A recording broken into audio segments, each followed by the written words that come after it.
implementar una política expansiva. ¿Cuál es la medida? ¿Qué afecta? Recuérdense que hay distintos instrumentos para poder afectar una variable, pero aquí iniciamos siempre desde este E sub 0, que son las condiciones iniciales. Recuérdense que generalmente acostumbramos a hacer esto. Partimos de ciertas condiciones, lo vamos a hacer para todos los escenarios con estas condiciones iniciales en E sub 0, un nivel de producción Y sub 0 y el nivel para las tasas de interés que se encuentran en la misma magnitud, ya que estamos en un contexto de movilidad perfecta de capitales. ¿Sí? ¿Qué es a qué orienta sus esfuerzos la autoridad monetaria cuando implementa una política de este tipo?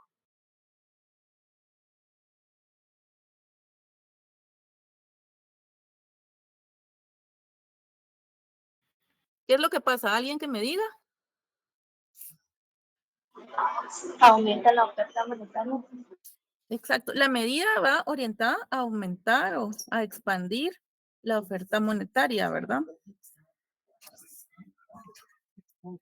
Y recuérdense que para hacer esto, porque no quiero que haya confusión, para expandir la masa monetaria existen distintos instrumentos. No estamos enfocándonos en cómo surge en sí la medida, sino a qué variable afecta, ya que esto ustedes lo van a ver creo que en el siguiente semestre, ¿verdad? En teoría y política monetaria, si no estoy mal, ¿es así?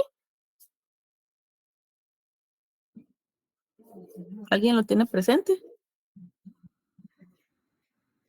El otro semestre les toca teoría y política monetaria, ¿o no? Para los que van al Sí, nivel. Lita. Bueno, entonces ahí van a profundizar más en cómo se afecta este M sub 0. Yo aquí no les estoy explicando eso, pero no quiero que se me confundan. ¿Cómo afectar la masa monetaria? Distintos instrumentos. ¿Cómo lo hace Guatemala? Principal instrumento, la tasa líder de política monetaria, que no es igual a esta tasa.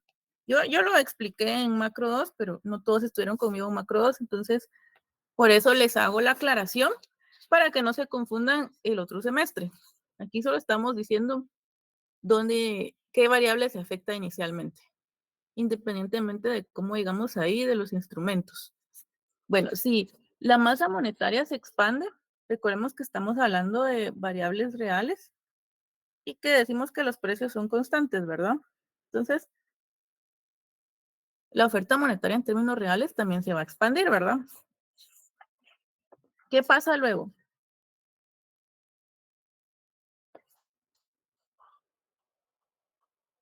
¿Qué esperaríamos que pase? Por el lado de la demanda agregada, aumentaría el consumo. Pero previo a eso, ¿cuál digamos en orden? Adelante, Carlos. La oferta sería mayor que la demanda.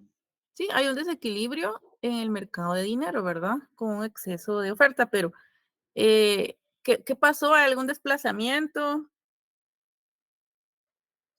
La LM se mueve a la derecha. Exacto. ¿Todos de acuerdo con Carlos? Sí, esto lo tienen que tener en la punta de la lengua. Hay un desplazamiento hacia la derecha de la curva LM. ¿Por qué? Porque la oferta monetaria se expandió. Una medida de política monetaria. Vemos entonces un desequilibrio en el mercado de dinero. ¿Qué propicia este desequilibrio en el mercado de dinero?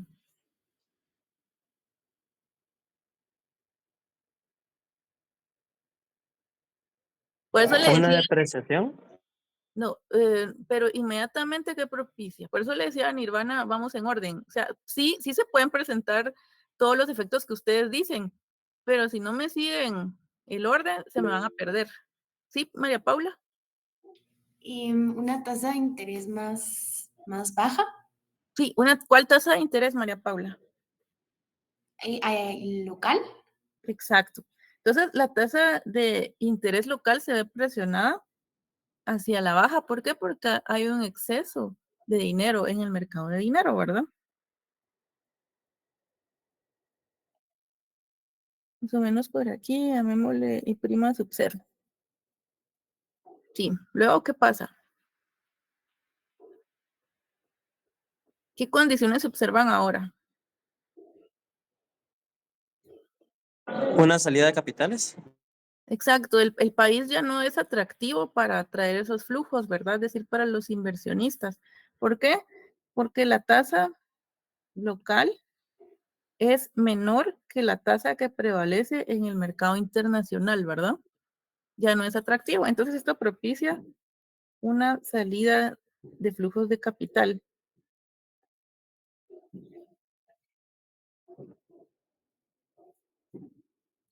¿Qué pasa ahora? ¿Qué mercado se ve afectado?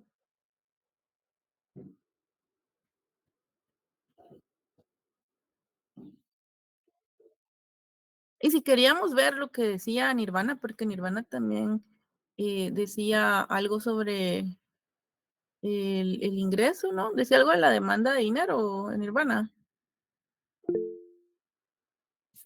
Sí, el mercado. Sí, yo dije, pero yo lo dije del lado de la demanda, o sea, del lado de la LM, aumentaba el consumo.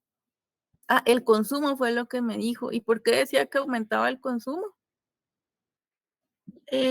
Porque como había más masa monetaria. Cuando hay más masa monetaria, lo que propicia es una presión sobre la tasa de interés. Yo creo que usted me lo está confundiendo. Recuérdense que aquí estamos manejando precios constantes. Por eso es que no les menciono yo los precios. Cuando hay más dinero en circulación, puede haber presión sobre los precios, ¿verdad? Licenciada, acá se deprecia la moneda local. Sí. Sí, solo, antes de seguir, Quizá por eso Nirvana decía que se consumía más. por eso Nirvana, por eso era, ¿no? Sí, por eso era. Bueno, es que yo le entendí que como aumentaba la oferta de dinero, entonces se consumía más. Eso fue lo que le había entendido.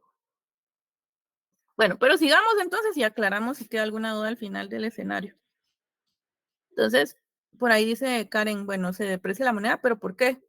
¿Qué pasa en el mercado cambiario ahora? Hay una fuga de flujos de capital. ¿Qué significa eso? ¿Qué va a pasar con la oferta o demanda de dólares en la economía? La demanda aumenta, la demanda de dólares. ¿Están de acuerdo los demás?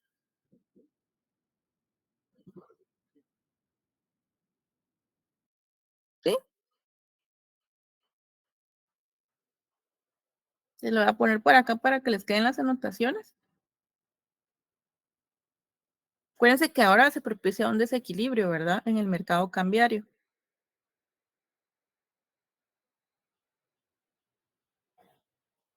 ¿Y eso propicia qué? Ya lo anticipaba por ahí, Karen. ¿Qué Una propicia? depreciación. Entonces, el tipo de cambio, ¿qué pasa con él? ¿Aumenta o cae? Aumenta. Aumenta. Exacto, aumenta. Entonces hay una depreciación cambiaria.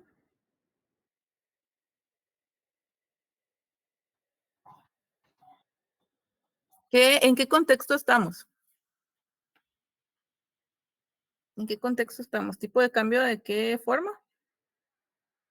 Nominal. ¿En qué régimen cambiario?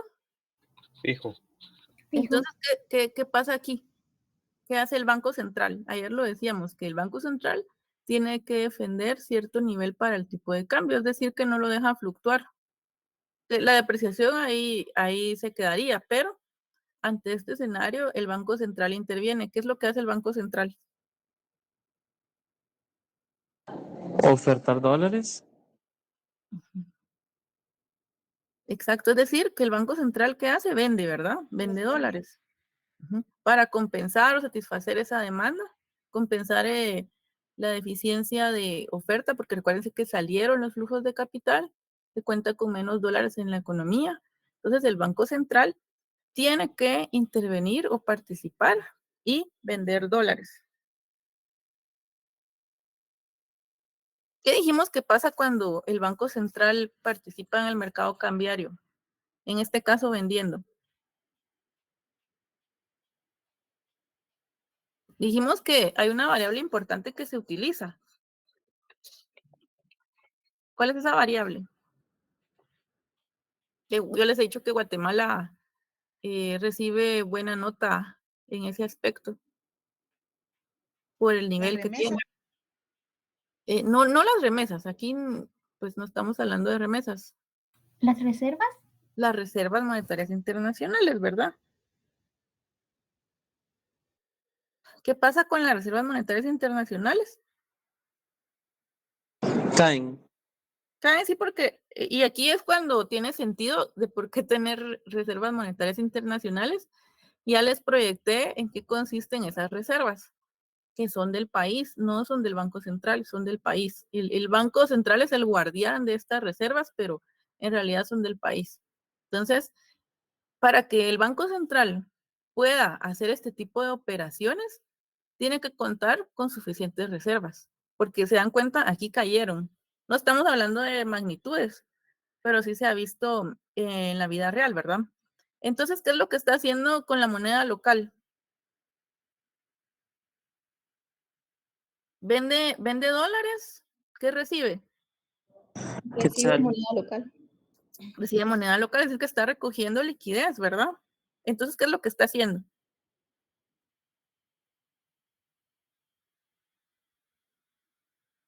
Recoge liquidez, ¿qué está implementando entonces? Una política contractiva. Exacto, ¿dónde?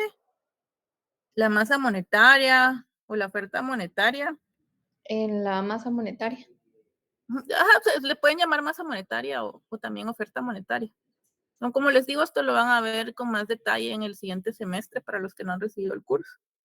Que no, me imagino que nadie lo ha recibido, creo que este es prerequisito. Entonces, la oferta monetaria cae, ¿verdad? Es una política monetaria contractiva o restrictiva, como quieran llamarle. ¿Qué pasa ahora en el mercado de dinero?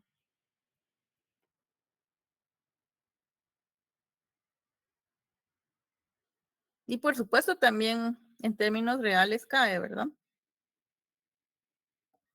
Entonces, ¿qué vemos en el mercado de dinero ahora? ¿Qué tipo de desequilibrio?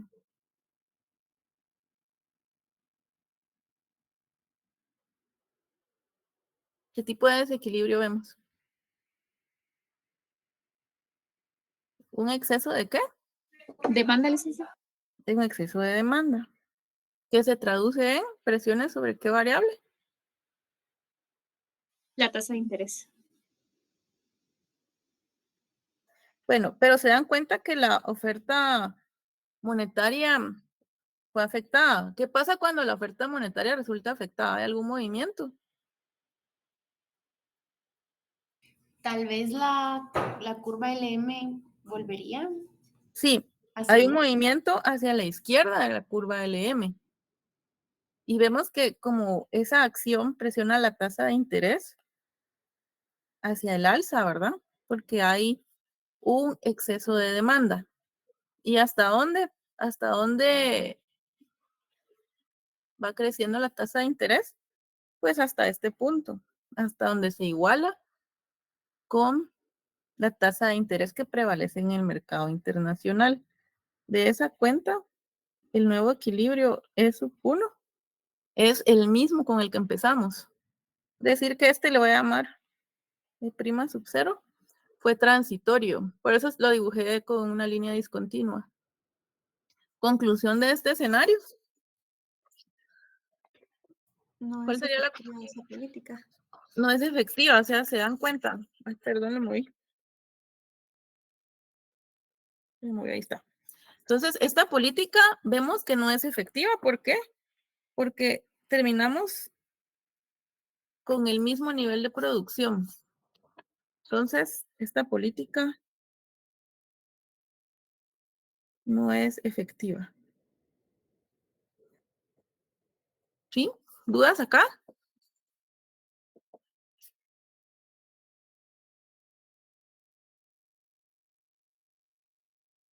¿No? ¿Todo claro? Sí, licenciada, gracias. ¿Los demás también? Sí, gracias. Ok, perfecto. Entonces, ¿Cómo está claro? Veamos ahora otro régimen cambiario. Vamos a hablar Hola, de lo licenciada, solo puedes subir un poquitito, rapidito. que no tengan pena. Estás que me faltaba copiar algo, pero listo, ya, gracias. Ya, los demás ya. Sí, alguien está grabando las clases, ¿no? Se las comparten entre ustedes. Sí, licenciada. Ah, ok, A mí perfecto. siempre Entonces, hay otra. Creo que es Auri, si no estoy mal. sí, Auri, gracias por el apoyo, Auri. Auri es oyente, pero siempre nos ayuda. Entonces, gracias por el apoyo, porque yo no tengo esa opción. Ustedes saben que cuando yo tengo esa opción yo lo comparto, pero como ahí les queda, pero está bien que tomen también sus screenshots por cualquier cosa. Y después aclaran sus dudas. Si me confundí, me lo hacen ver después. Entonces, ahora veamos. Tipo de cambio flexible. Aquí el escenario cambia. En estos escenarios, el Banco Central ya no tiene que mantener un nivel para el tipo de cambio. Es decir, que deja que las condiciones, las fuerzas del mercado, sea quienes fijen un nivel para el tipo de cambio.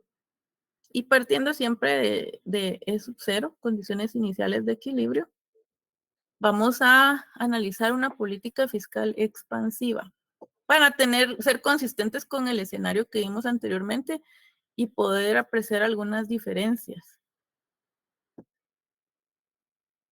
Si se ve en la vida real, sí, se puede ver también el régimen anterior. Claro, la vida real, como les digo, es más compleja, pero en el análisis de este tipo, de corto plazo, análisis estático, pues crea bastante intuición.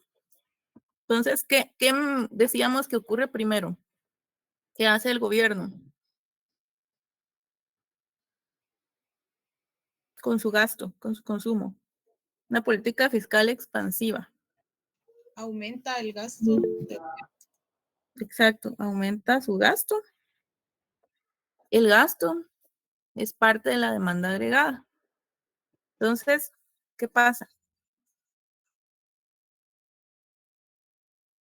¿Qué pasa con la demanda agregada? Y para los que no recuerdan, demanda agregada es igual a C más I más G más NX ahora. Si aumenta G o cualquiera de sus componentes, tiene que aumentar la demanda agregada, ¿verdad? Estamos viendo solo un cambio a la vez. Siempre insisto en esto para que no se me confundan cuando vean otro tipo de modelos. Entonces, la demanda agregada, en efecto, aumenta. ¿Qué pasa cuando la demanda agregada aumenta? Vemos, es particular del mercado de bienes, decíamos. ¿Algún movimiento?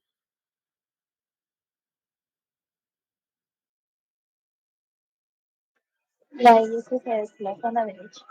Exacto. Sí, hay un desplazamiento de la curva IS hacia la derecha. IS sub 1.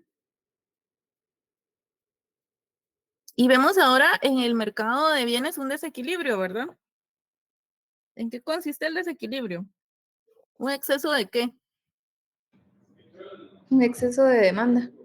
Un exceso de demanda, porque la demanda agregada es mayor que la oferta para el mercado de bienes. ¿Sí? Pero sabemos que ¿qué es lo que empieza a pasar para satisfacer esa demanda? ¿Qué es lo que acabo de dibujar en este momento? ¿Qué pasa?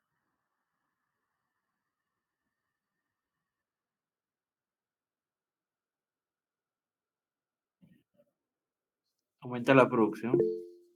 Aumenta la producción, ¿por qué? Recordemos por qué.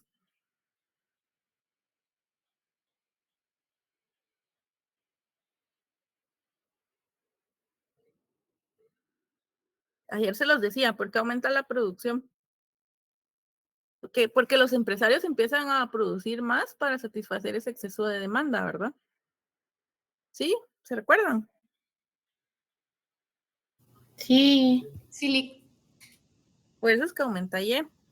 Entonces, los empresarios están contratando más mano de obra de esa forma. Están haciendo que incrementando el ingreso de las personas, ¿verdad? De los hogares. ¿Qué pasa entonces? ¿Qué efecto vemos después?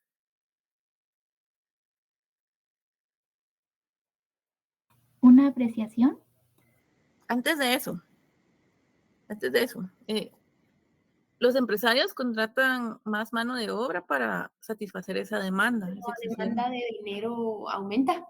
Sí, como aumenta el ingreso de los hogares, que es Y, el que acabo de dibujar, entonces aumenta la demanda de dinero por motivo de transacción para realizar transacciones como su nombre lo indica, ¿verdad? Entonces,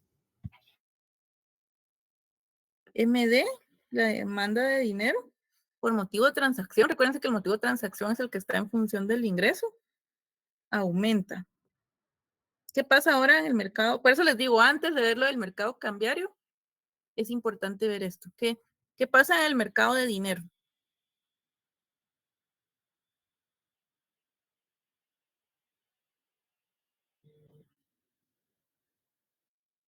¿Se demanda más dinero? Hay un exceso de demanda de dinero, ¿verdad? Entonces, MD es mayor que la oferta monetaria en términos reales. ¿Presión sobre qué variable ahora? La tasa de interés. La tasa de interés. La tasa de interés local, ¿verdad?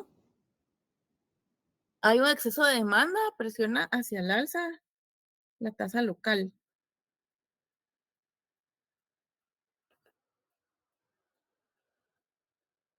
Hasta ese nivel, ¿verdad? Debido al exceso de demanda de dinero. Y entonces, ¿qué situación vemos ahora?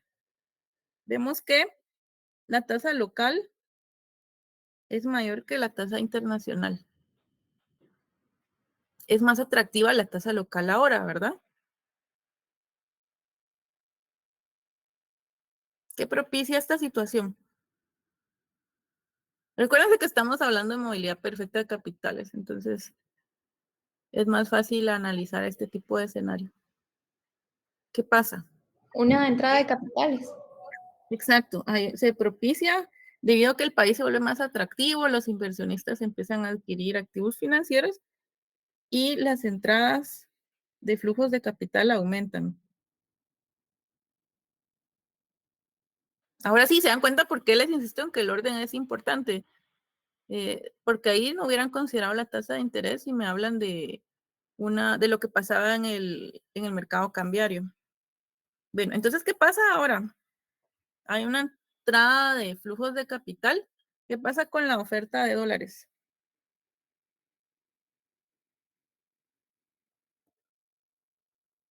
Aumenta. Aumenta la oferta de dólares. ¿Qué propicia esta situación?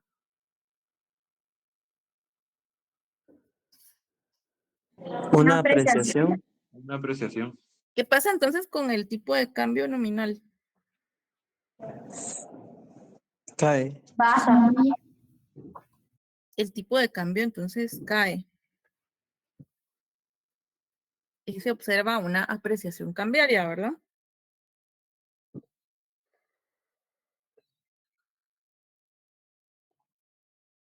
¿Qué más pasa?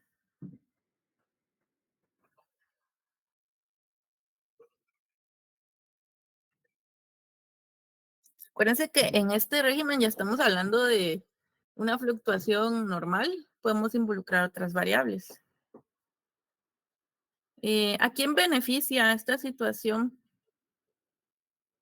en cuanto al nivel del tipo de cambio? El tipo de cambio nominal está apreciado. ¿A quién? Las importaciones. Exportaciones, creo. ¿A qué será entonces? Las importaciones. Entonces, veamos. Sí, es correcto todo lo que dicen. ¿Qué pasa con las exportaciones y las importaciones? ¿Qué pasa con las exportaciones? Ya me dijeron que beneficia a los importadores. Entonces, ¿qué pasa con las exportaciones? Bajan. Más caras. Caen y las importaciones, como decían, benefician, entonces aumentan porque es más barato, ¿verdad? ¿Qué vemos aquí? ¿Qué más pasa? Eso es importante.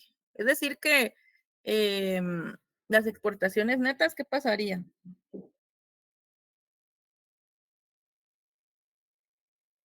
Disminuye. Disminuyen, exacto. ¿Qué pasa ahora?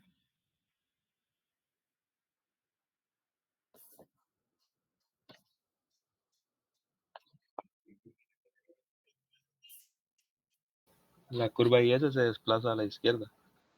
Ajá, ¿y por qué?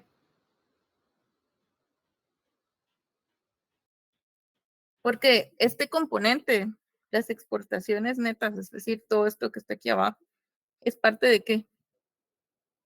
La demanda agregada. La De la demanda de la agregada. demanda agregada, exacto. Entonces la demanda agregada cae. Ya les decía, por eso les escribí por aquí.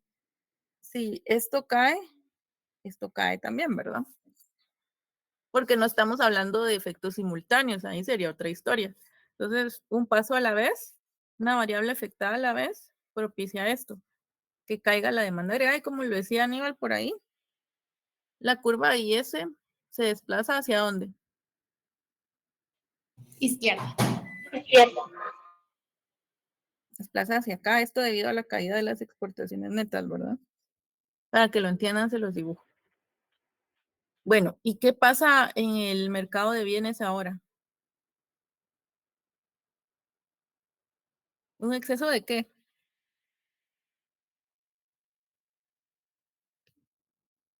Estamos hablando de demanda agregada. ¿Un exceso de qué tendríamos de oferta? Dice Daniel por ahí. Es correcto, tendríamos un exceso de oferta en el mercado de bienes. ¿Qué pasa con la producción entonces? Recuérdense que ocurre lo opuesto, ¿verdad? Disminuye. Disminuye. Disminuye porque si la demanda empieza a caer, los empresarios tienen menos motivación para producir, ya no hay una demanda que satisfacer mayor, recortan la producción, entonces ya cae.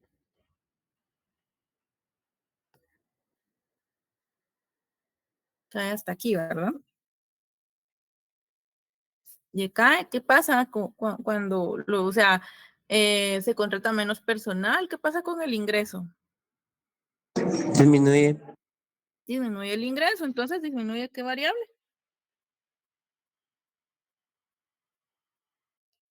La demanda de dinero por motivo transacción, ¿verdad?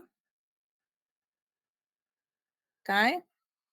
Se produce entonces un desequilibrio en el mercado de dinero. ¿Dónde? ¿Qué tipo de desequilibrio observamos?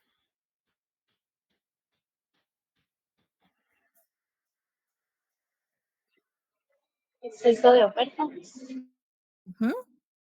Sí, todos bien ahí. Un exceso de oferta. ¿Qué pasa con el exceso de oferta en el mercado de dinero?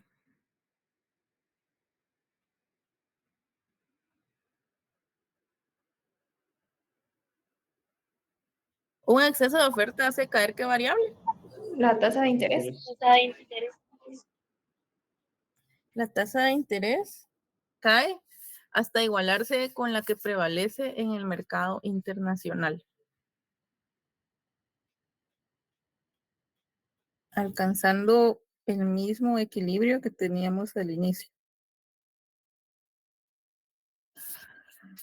¿Conclusiones de este escenario? ¿Fue efectiva la medida o no? No, no sirve. No. No es efectiva, ¿verdad?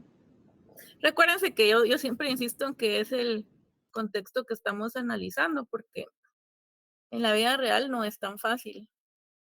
Pero en este escenario vemos claramente que no fue efectiva la medida de política porque se regresó a las condiciones iniciales. Aquí ya estamos hablando de un tipo de cambio distinto, es flexible, es decir, que las fuerzas del mercado van a ser las encargadas de determinar el nivel para el tipo de cambio y vimos que esto tiene incidencia.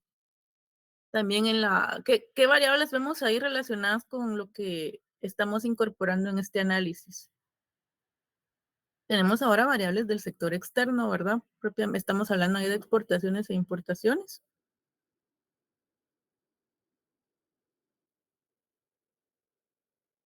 ¿Sí?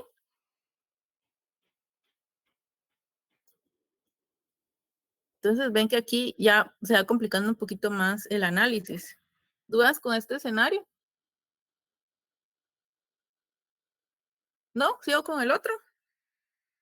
Les estoy mostrando un ejemplo de de cada uno de ellos. O sea, una medida de política. Recuérdense que hablamos de política monetaria y fiscal. Entonces, en cada escenario les estoy planteando uno para ilustrarlo. Entonces, ahora abordemos qué pasa con una medida de política monetaria expansiva también. Y empezamos entonces partiendo de sub-cero, una acción del Banco Central orientada a ¿qué? Aumentar la masa monetaria. A aumentar la masa monetaria, que como estamos hablando de precios constantes, también aumenta la oferta monetaria en términos reales. Esto propicia ¿qué movimiento decíamos? LM a la derecha. LM a la derecha.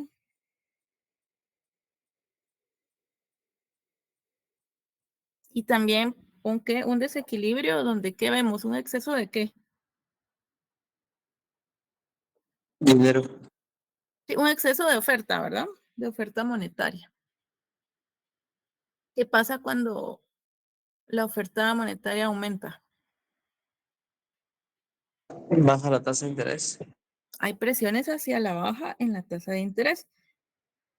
Y se dan cuenta que la intuición se va afinando conforme vamos viendo los distintos escenarios, porque no todos van a seguir el mismo orden, sino que depende desde dónde iniciemos, de qué tipo de medida. Pero ya conocemos el efecto, ¿verdad? Entonces, esto propicia el desequilibrio en el mercado de dinero, una presión a la baja en la tasa de interés. Voy a dibujar por acá. Y prima sub cero. Voy a llamar a este puntito prima sub cero. Entonces, ¿qué pasa ahora en cuanto a la tasa de interés?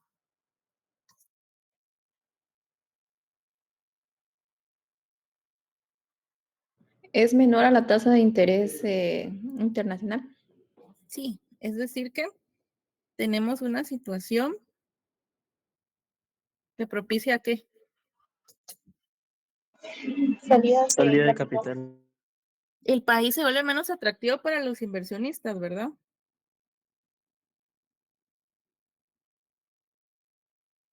Entonces hay salida de flujos de capital. ¿Qué pasa ahora en el mercado cambiario? Recuérdense que si quisiéramos podríamos estar ilustrando una gráfica por cada mercado, como lo hacíamos en Macro 2. Pero imagínense cuánto espacio necesitaríamos. Como a estas alturas ustedes ya dominan estos efectos, entonces no lo hacemos así. Pero cuando tengan dudas pueden hacer su grafiquita de cada mercado. Porque a veces se sienten muy presionados en el examen. Yo les sugiero hacer una grafiquita. Y ahí se aclara todo. Entonces, ¿qué pasa en el mercado cambiario? Se demandan más dólares. Exacto, entonces la demanda de dólares aumenta, ¿verdad? Salieron dólares, entonces ahí hay una deficiencia, ¿verdad? De oferta. Entonces, ¿qué pasa con el tipo de cambio? Una depreciación. Aumenta. Aumenta propiciando lo que decían, una depreciación cambiaria.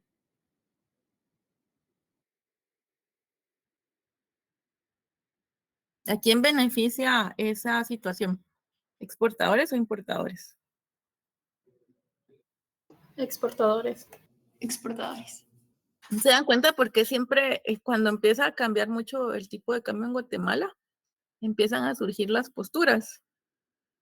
Los exportadores que dicen hay que dejar que el tipo de cambio llegue a su nivel que las fuerzas mandan, y los importadores, como les sale más caro, entonces empiezan a decir no, el banco tiene que intervenir.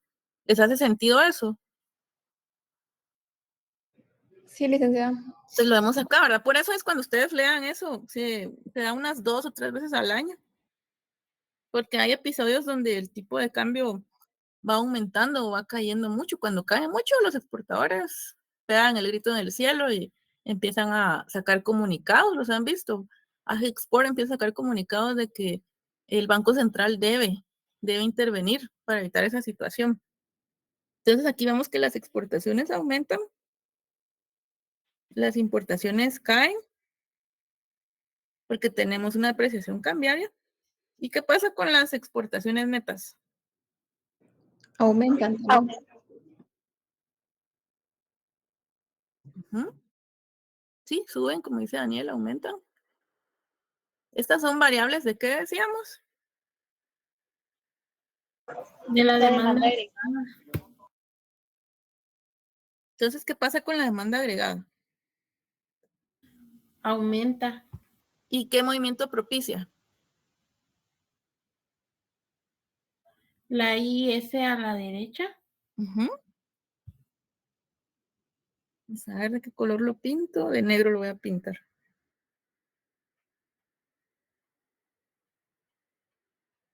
Y eso supone.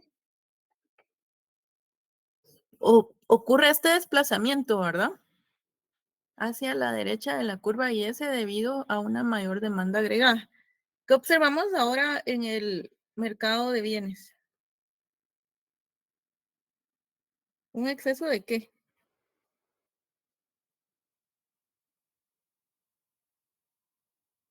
De demanda. Un exceso de demanda en el mercado de bienes, ¿sí? Donde la demanda agregada es mayor que Y. ¿Qué pasa? ¿Qué decíamos que pasa después? Para satisfacer esa demanda, ¿qué hacen los empresarios? Decíamos, Se produce más. empiezan a producir más. Entonces, ¿qué pasa con Y? Aumenta, ¿verdad? ¿Hasta dónde? Hasta Y sub 1. Si aumenta Y, porque los empresarios estimularon su producción, ¿qué más pasa ahora? No hemos terminado. Se demanda más dinero. Exacto, se demanda más dinero por motivo de transacción, ¿verdad?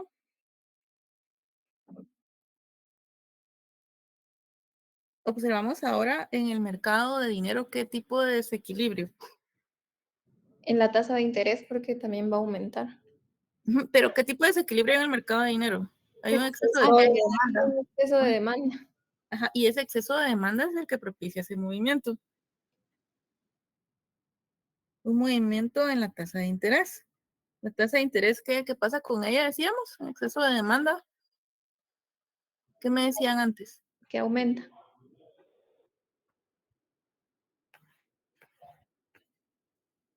Aumenta la tasa de interés local, ¿verdad? ¿Hasta dónde? Hasta igualarse a la internacional. Ujú, entonces alcanzamos un nuevo nivel de equilibrio en este puntito. Es sub 1.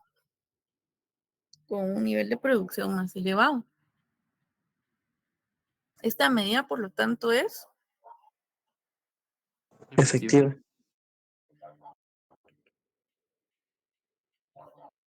¿ven cómo van cambiando las condiciones debido al esquema cambiario que persiguen los gobiernos?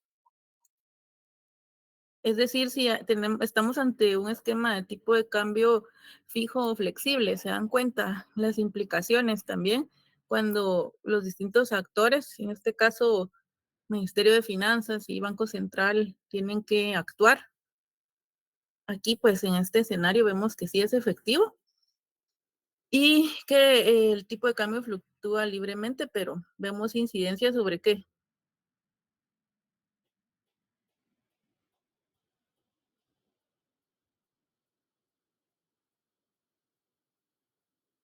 ¿Sobre qué? ¿Cuáles son las nuevas variables que agregamos? ¿Y son parte de qué? ¿Ya se les olvidó? Las exportaciones netas. Ajá, ¿y eso es parte de qué? ¿Dónde lo registramos? De la demanda agregada. La Ajá, balanza de pagos. de la balanza de pagos, exacto. ¿Y saldo de qué cuenta? Cuenta corriente, ¿verdad? Que para efectos de análisis estamos asumiendo que el saldo en cuenta corriente es el saldo de la cuenta, de la balanza comercial, pero ténganlo presente que Por simplicidad estamos asumiendo eso, pero no es así. Para economías como Guatemala sí es muy cercano. El, el peso de las exportaciones netas es mayor que los otros componentes que se tienen, entonces ahí no hay problema. ¿Dudas acá con esto? ¿Todo bien?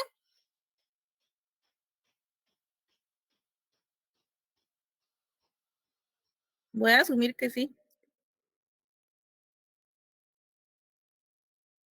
Sí, perfecto. Entonces, ahora que ya hay claridad sobre movilidad perfecta de capitales, también es necesario hablar de esto que también tenían ustedes en sus notas, más que todo la Trinidad imposible. Hay un cuadrito de regímenes cambiarios que yo agregué para aclarar cierta situación. Pero esto es muy interesante, que menciona mucho en la literatura para aquellos que quieran abordar temas de política monetaria.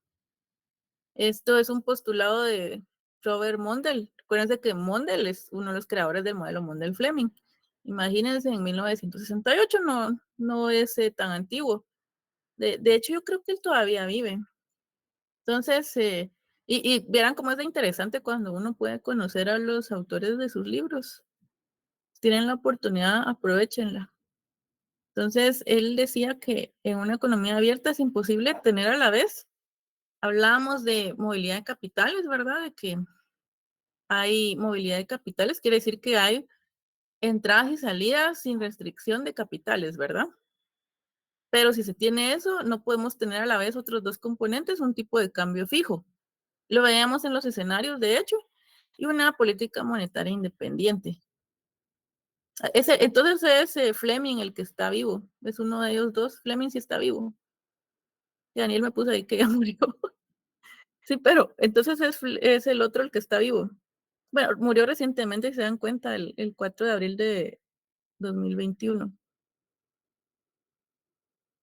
El que sí está vivo, ustedes tienen un libro de economía internacional, ¿de quién es? De Krugman. Krugman sí está vivo. De hecho, él tiene, en sus redes siempre escribe sobre la situación de la economía. Entonces es interesante que ustedes ya puedan ir leyendo, incluso si no son partidarios de cierta postura de los autores, porque se van a dar cuenta cómo se va marcando la postura. Bueno, en otras palabras, un banco central no puede controlar indefinidamente el tipo de cambio nominal y la tasa de interés del mercado de dinero, ¿verdad? En eso se traduce todo lo que está aquí arriba. Si lo vemos de otra forma, la Trinidad imposible, tenemos un triángulo. Entonces, en cada lado, en el lado superior ven que hay libre movilidad de capitales. En el lado inferior izquierdo, una política monetaria autónoma, es decir, que no hay interferencia, no hay presiones sobre las decisiones que va a tomar el Banco Central. Y en el otro extremo tenemos un tipo de cambio fijo. Es decir, que tendríamos el primero de los escenarios, un régimen de tipo de cambio fijo, ¿verdad? Entonces, ¿qué dice este autor? Que dice Mundell, que no podemos elegir los tres. Tenemos que elegir solo un lado del triángulo, porque un banco central no se puede centrar en los tres extremos. Entonces hay que elegir un lado del triángulo y renunciar a la esquina opuesta. ¿Por qué es así esto? ¿Qué pasa si el Banco Central elige un tipo de cambio fijo? ¿Qué implicaciones tendría un tipo de cambio fijo? Lo vimos en el escenario. El Banco Central interviene. ¿El Banco Central qué, perdón? María Andrea, no le alcancé, perdón. Que intervenga en la economía.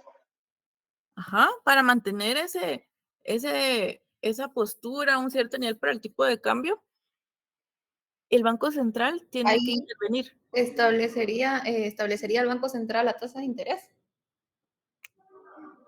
Uh-huh. Y la establece, lo vimos en los escenarios, ¿la estableció o no la estableció? Pues sí la establecía. Uh-huh. ¿Los demás de acuerdo? Es decir, que estamos eligiendo Karen, por lo que dijo Karen, estamos eligiendo este extremo, ¿verdad? Este lado del triángulo. ¿Sí o no?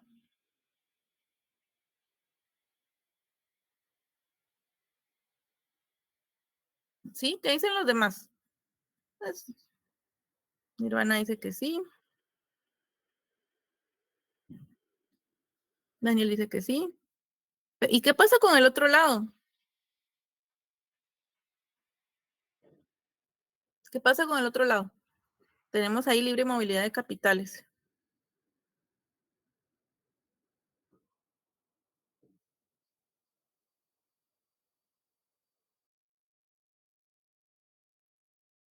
¿Qué pasa con la libre movilidad de capitales? No, en este caso, pues no existiría, ya que siempre buscas tener la misma tasa de interés. ¿Qué dicen los demás?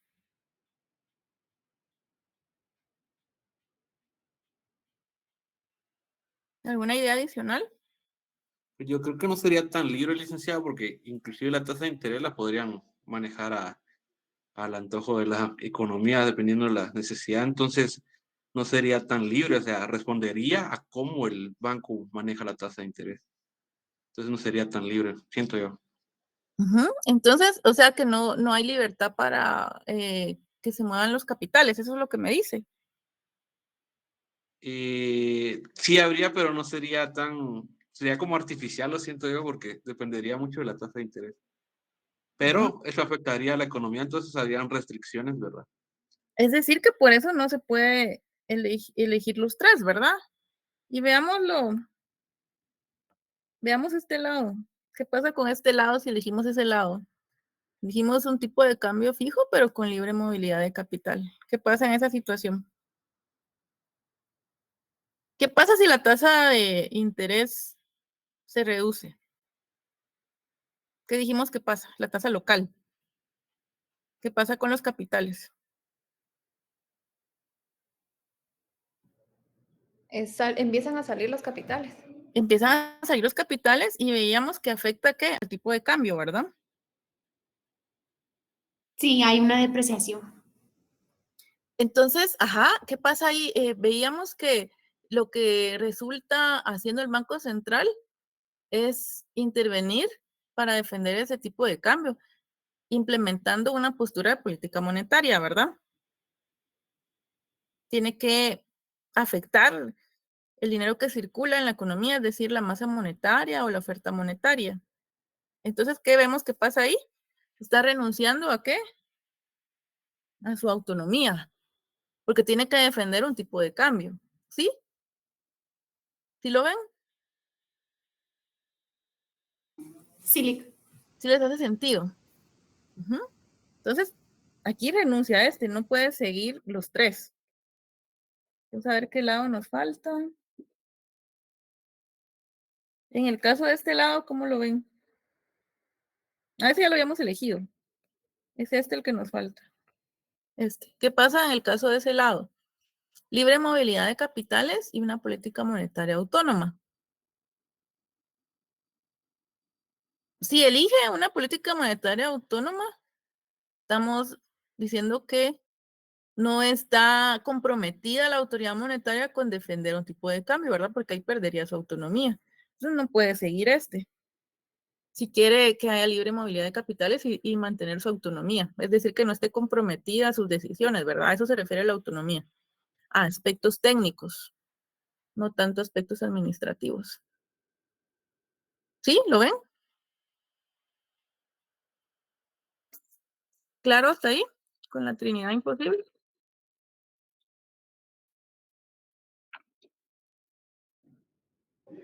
Sí, licenciada, gracias. Entonces, siempre hay discusión, ¿verdad? Cuando se adoptan posturas extremas. Hay argumentos para que se deje flotar libremente el tipo de cambio. Es decir, que en países que se persiguen otros objetivos, como por ejemplo la inflación estable o reducida, el caso de Guatemala, no puede tener un tipo de cambio predefinido, Recuérdense que les insisto en que en el caso de Guatemala no es un tipo de cambio fijo. Ya lo vamos a ver por qué en un cuadrito que les voy a mostrar al final. Porque si Guatemala estuviera como estuvo en el pasado, ¿se recuerdan? No sé si alguno de sus familiares les ha contado que en el pasado, o lo han visto en las estadísticas, Guatemala estaba 1 por 1, pero era artificial, no era lo que mandaban las fuerzas del mercado. ¿Sí?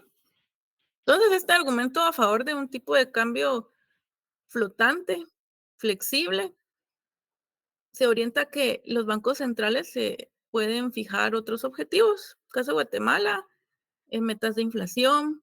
Caso de Estados Unidos, inflación moderada y pleno empleo. Por ahí también hay otros países que persiguen un crecimiento estable, pero también hay argumentos que defienden la adopción de un régimen cambiario fijo, ¿verdad? Y esto va también orientado a la certeza, es decir, que evita la incertidumbre y la volatilidad. Y esto es bueno para la toma de decisiones, ¿verdad? Hay certeza de que el tipo de cambio no va a fluctuar tanto como las gráficas que les mostraba, como Brasil, por ejemplo. Brasil, Costa Rica. En Costa Rica también es muy variable el tipo de cambio. Entonces, no hay certeza si nosotros vamos allá y queremos invertir, no tenemos certeza sobre ese esperado, ¿verdad? Ese tipo de cambio esperado. Y también otro argumento es de que hay disciplina en la política monetaria para prevenir un exceso de oferta monetaria, ¿verdad? Es decir, que se previene la hiperinflación, que son niveles elevados de inflación. Países como Venezuela, Nicaragua, Zimbabue, sonó mucho anteriormente. Tenía niveles más allá de 1000%. Imagínense, la pérdida del poder adquisitivo. Y este cuadrito es el que les quería mostrar, que me gusta bastante porque ilustra mucho la situación para algunos países. Este cuadrito lo tomé de una publicación del Instituto Peterson. Sí, Peterson se llama, Peterson Institute. Entonces lo tomé de ahí. Me gustó porque aquí en este lado, en estos que están acá dibujados, ahí se ve el grado de autonomía que tiene el Banco Central. Y aquí vemos el grado de flexibilidad que tienen los regímenes cambiarios. Entonces, si empezamos desde arriba, el color más rojo, ese está mostrando que no hay flexibilidad cambiaria. Y hasta abajo, el color azulito, son tipos de cambio completamente flexibles. Si vemos algunos ejemplos, en los casos extremos, más extremos, podemos hablar de las uniones monetarias. Ejemplo, ¿qué se les viene a la mente?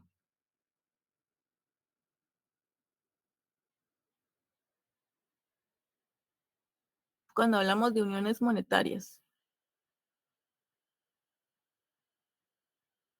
Zona del euro. Y se los dejé en inglés porque ustedes recibieron mucho material en inglés. Si se dan cuenta, pues yo no les dije que no íbamos a usar las lecturas porque no me da tiempo de explicarlas. Me gusta explicar lo que vamos a abordar, entonces por eso descarté las lecturas que ustedes tuvieron de tarea. Y tampoco les he dejado tareas porque dijimos que es un repaso y porque aquí no hay zona, ¿verdad? Solo hay un parcial y un final. Pero siempre tienen que tener presente todo lo que han visto. Entonces, cuando hablamos de una Unión Europea, lo primero que se nos viene a la mente es la zona del euro. ¿Qué pasa con la zona del euro? Los grupos que pertenecen a esta zona tienen una moneda en común, el euro, ¿verdad? ¿Qué quiere decir esto? ¿Qué pasa con sus bancos centrales? Porque cada país tiene su banco central. España tiene su banco central, otros países miembros tienen su banco central, pero tienen una moneda común.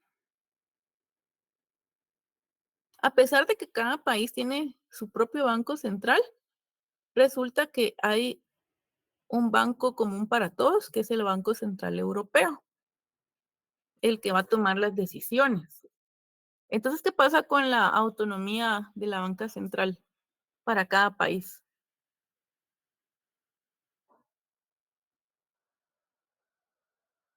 Tiene menos autonomía. No tiene autonomía, de hecho, es el caso más extremo. No tienen autonomía porque el Banco Central Europeo es quien va a adoptar las decisiones. De hecho, se está trabajando en el euro digital, por ejemplo. Entonces, ya sea digital o no, esto se ve en el Banco Central Europeo. Y aunque cada país está representado, pues hay votación.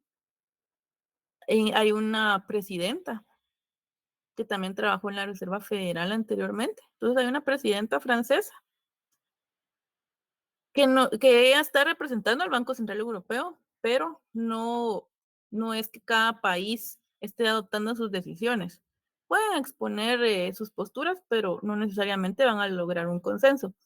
Entonces, en este caso, no hay autonomía para las decisiones de la banca central, porque son acuerdos que se establecen entre dos o más países. Dos o más países. Luego vemos su Currency Board, que es también es como un grupo, un cuerpo, una directiva que va a establecer niveles para la tasa de interés. Lo adoptó Hong Kong en algún momento. Entonces, aquí tampoco hay autonomía. Vemos un tercer caso de los extremos, que se conoce como PEG, es que el tipo de cambio se va a fijar a una moneda internacional. En el caso anterior de Hong Kong lo hizo con el dólar estadounidense. En esto tenemos ejemplos de Dinamarca, Arabia Saudita y Jordán. En caso de Dinamarca se le pegó al euro, aunque no era parte de la unión monetaria. Se le pegó, es decir, que quien guía el comportamiento del tipo de cambio es el comportamiento de otra moneda. Arabia Saudita y Jordán se le pegaron, por decirlo así, al dólar estadounidense. Entonces, estos tres casos vemos que hay pérdida de autonomía para las decisiones de política monetaria. En el grupo de amarillo, vemos que hay algún grado de flexibilidad en cuanto al tipo de cambio.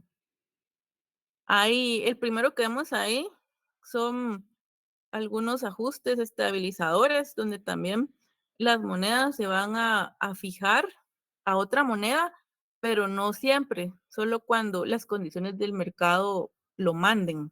Es decir, que hay reglas, ¿verdad? Vietnam lo hizo para el dólar estadounidense y Marruecos para una canasta de monedas. Es decir, que no era solo una moneda, sino que eligió varias. ¿Cómo sería aquí el grado de autonomía?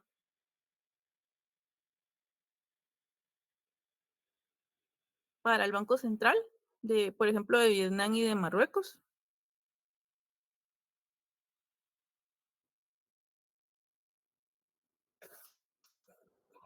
¿Cómo sería ahí? Si decimos que en algunos momentos sigue el comportamiento de otras monedas. Es poco. Sí, Liz, aquí de hecho ese Liz es poco, ¿verdad? Hay cierto grado de autonomía porque pueden decidir cuando no se están ajustando a esa moneda internacional. Esta es una banda fija monetaria. Es decir que el tipo de cambio puede flotar dentro de una banda fija, que es fija, es decir, es constante. Esto lo hizo el Reino Unido para el periodo 1990-1992. Y hay otra banda que no es fija, sino que es ajustable, es decir, se va moviendo. Viene aquí, se puede mover aquí o acá. Entonces, el tipo de cambio siempre va a fluctuar dentro de esa banda, pero se va moviendo. No es permanente en el tiempo, no es constante. Entonces, va a ajustarse periódicamente dentro de cierta banda el tipo de cambio. Esto lo hizo China y Botswana para una canasta de monedas, es decir, no fue solo una moneda, fueron varias monedas. Entonces, estos tres, hay cierto grado de flexibilidad, y sí, cierto grado, no es que sea, se dan cuenta, no se adopta ninguno de los dos extremos, ni el tipo de cambio fijo, que es este, ni el tipo de cambio flexible completamente. Entonces, esto que vemos en amarillo, hay algún grado de flexibilidad con cierto grado también de autonomía para la banca central. Veamos los últimos dos, que son los otros extremos. Un tipo de cambio completamente flexible. Entonces, vemos el primero, una fluctuación administrada, donde el Banco Central influye en la tasa de fluctuación del tipo de cambio de acuerdo a cierto comportamiento de la moneda. ¿Sí? Es decir, hay una flotación administrada. También hay reglas aquí claras. Lo adoptaron Corea, Turquía, India, Brasil, Argentina, Indonesia, Israel y Sudáfrica. Y otro tipo de cambio, el extremo, una flotación completamente libre. ¿Quiénes mandan aquí? ¿Quiénes serían los que dictan el comportamiento del tipo de cambio aquí? Les pregunto.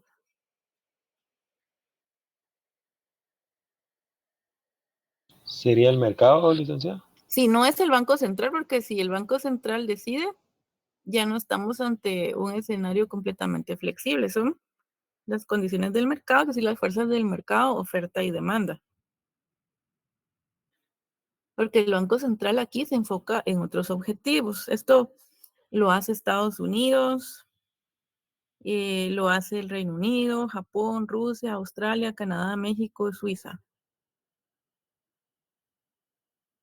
¿Qué vemos entonces en estos últimos casos en cuanto a la autonomía de la autoridad monetaria? ¿Cuál es el grado de autonomía acá?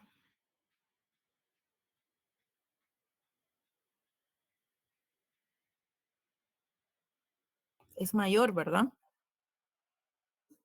Es mayor. En el caso de Estados Unidos es una fluctuación completamente libre. No hay ningún tipo de intervención. Y les pregunto entonces, ¿dónde ubicaríamos a Guatemala? ¿Dónde lo ubicarían ustedes?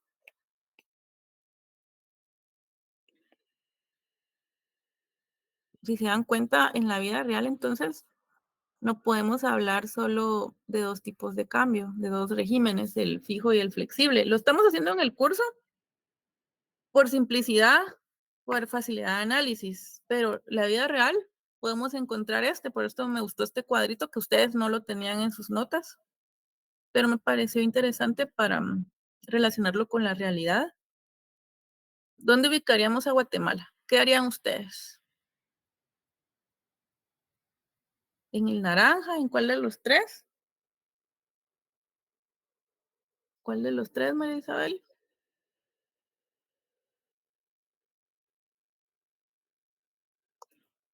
Una banda ajustable.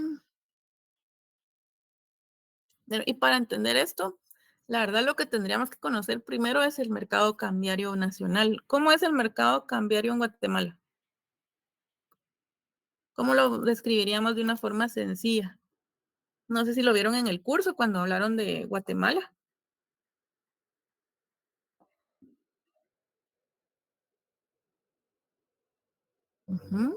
Es flexible, pero vemos que el Banco Central participa. Voy a ver si les encuentro la resolución. Porque eso está colgado en la página del banco. No sé, ¿qué más me pusieron por ahí? Flexible.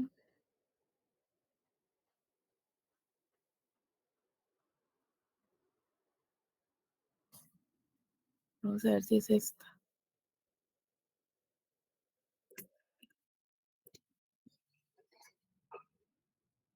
que no me recuerdo el número de la resolución.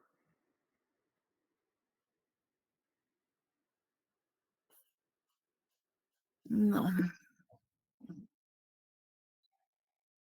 ¿Alguien tiene alguna noción de cómo funciona el mercado cambiario en Guatemala? Mientras yo busco la resolución.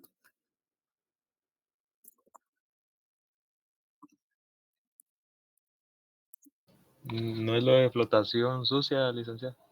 En el pasado, y costó mucho, Aníbal, ahora que lo menciona, el Fondo Monetario Internacional lo clasificaba como una flotación sucia o administrada. Pero recientemente ya lo ubican dentro del grupo de regímenes flexibles, pero no completamente, ¿verdad? ¿Qué más podemos decir? Les dije que participa. ¿Cómo es esa participación?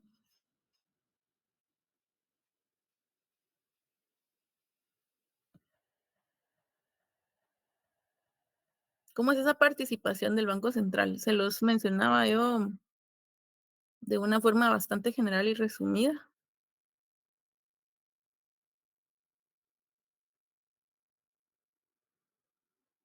¿Saber alguna idea o ya se me cansaron?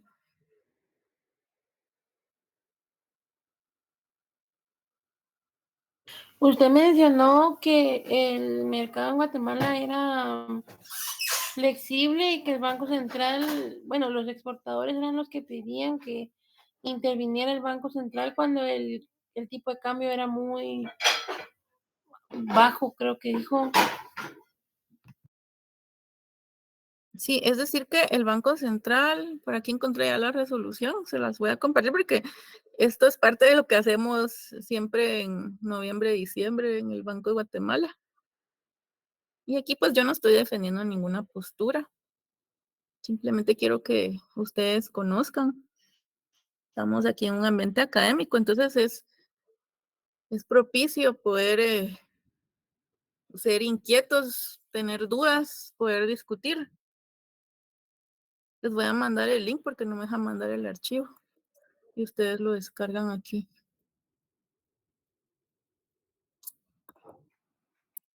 Lo que yo les compartí es la resolución del año pasado. Puede ser que este año se tenga otra resolución, ya cuando se conozca mañana. Mañana se conoce la propuesta de política monetaria para el siguiente año. Entonces, esta resolución JM 140-2022 señala los principales cambios que va a tener la política monetaria que se adoptó desde 2005 y que tuvo cambios más fuertes en 2011. Esto les puede servir para el otro semestre, cuando hablen de política monetaria, pero lo que quiero que vean aquí es regla de participación, donde dice anexo 1. Hay criterios para la compra y criterios para la venta. Y si se dan cuenta, es participación, no intervención. Incluso el léxico para cada régimen cambiario es distinto. Cuando estamos hablando de tipo de cambio fijo, se dice intervención. También se dice devaluación, por ejemplo. Y en un tipo de cambio que se considera más pegado a lo flexible, ya se habla de participación, se habla de apreciación, depreciación. Entonces, el léxico varía también en cuanto a aspectos técnicos. Y aquí solo dice cuándo el Banco Central puede participar. Yo les he mencionado un porcentaje y está por aquí, dice que cuando el comportamiento de todas las operaciones que se realizan en este mercado institucional de divisas excedan cierto margen de fluctuación de 0.90%.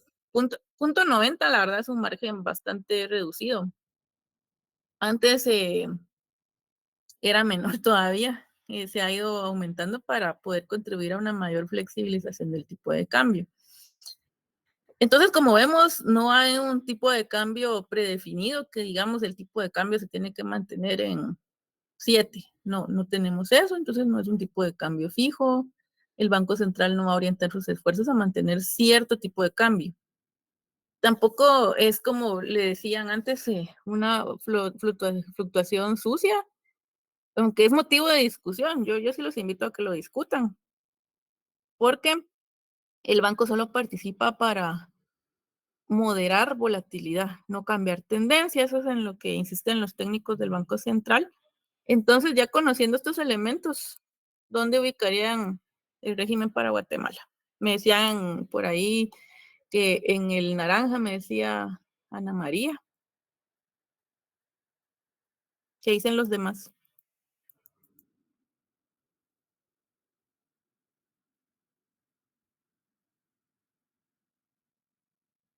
Y fíjense que México, por ejemplo, México participa también en el mercado cambiario y tiene más instrumentos que Guatemala, no solo compras y ventas, tienen otros instrumentos.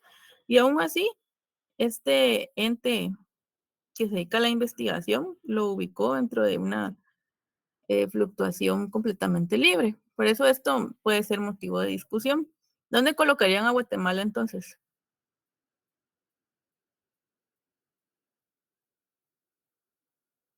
¿Será alguien más distinto a Ana María que ya dijo que en el naranja? El naranja sería más o menos este por aquí en un acuerdo preestablecido, ¿verdad? Pero este, si se dan cuenta, dice que el tipo de cambio se va a ajustar a una tasa de acuerdo a las condiciones del mercado. ¿Creen que sería ese entonces? O sea, sí se pega a otra moneda este. Guatemala en realidad no está siguiendo el comportamiento del dólar o del euro, si se dan cuenta. Para mí no sería eso. ¿Qué piensan ustedes? Brandon dice que él sería la flotación administrada. Daniel dice que el último. Daniel trabaja en el banco, ¿verdad?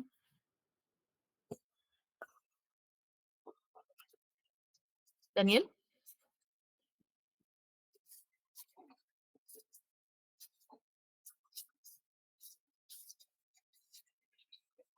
¿Sí me están escuchando?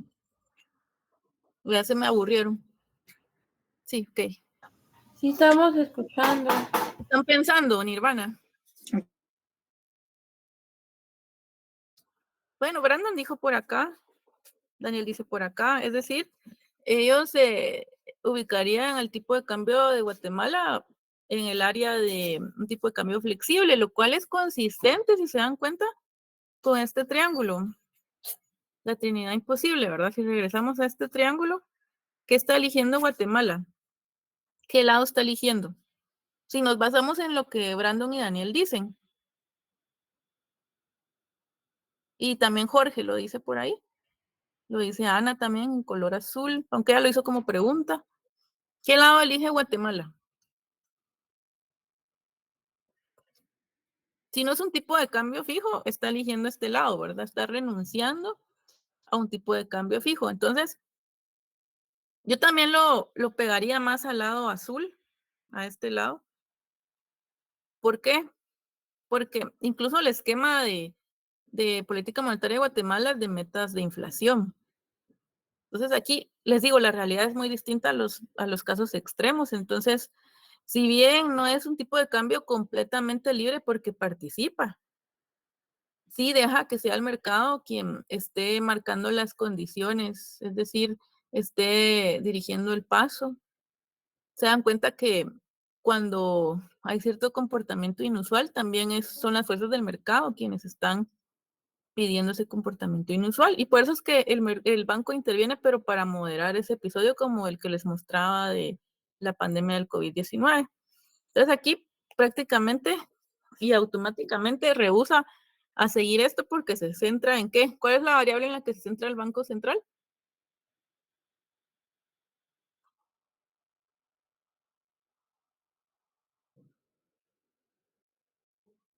¿Cuál es el objetivo del Banco de Guatemala? Ya los perdí, ¿no? No, licenciada, es mantener la inflación entre 4 más o Sí, menos y para 1%. la inflación sí fija una meta. Muy bien, María Isabel. Entonces hay una meta preestablecida para la inflación, una inflación esperada, y el Banco Central, en el caso de Guatemala, se orienta a la consecución de esa meta de inflación. Entonces, rehúsa a seguir un esquema de metas cambiarias. ¿Dudas? Esto lo dejo más que todo para que ustedes piensen y vean que en la realidad no hay casos extremos. ¿Dudas? ¿Comentarios? ¿Todo bien? Porque esto lo dejé aquí en medio para mañana entrar a un escenario distinto. Movilidad imperfecta de capitales, es lo que veríamos mañana. Con un análisis previo, que no podemos entrar solo así. Por eso yo no lo dejaría de investigación, porque ustedes no tienen conocimiento sobre esto, para eso están acá. Entonces, previo a eso, yo siempre hago un análisis sobre la balanza de pagos, la función, ya flexibilizando el supuesto de que ya no vamos a tener movilidad perfecta de capitales. Eso veríamos mañana. Creo que mañana terminaríamos lo que entra en el parcial, si nos da tiempo, creo que sí. Y lo que damos el jueves, si ya no es parte de Mundell-Fleming, ya no entra en el examen. Es que aquí, Williams, todo es tan rápido. Es muy puntual, muy preciso, pero les ayuda. Espero que les esté ayudando. Si no hay dudas, comentarios, yo les agradezco la atención y los veo mañana.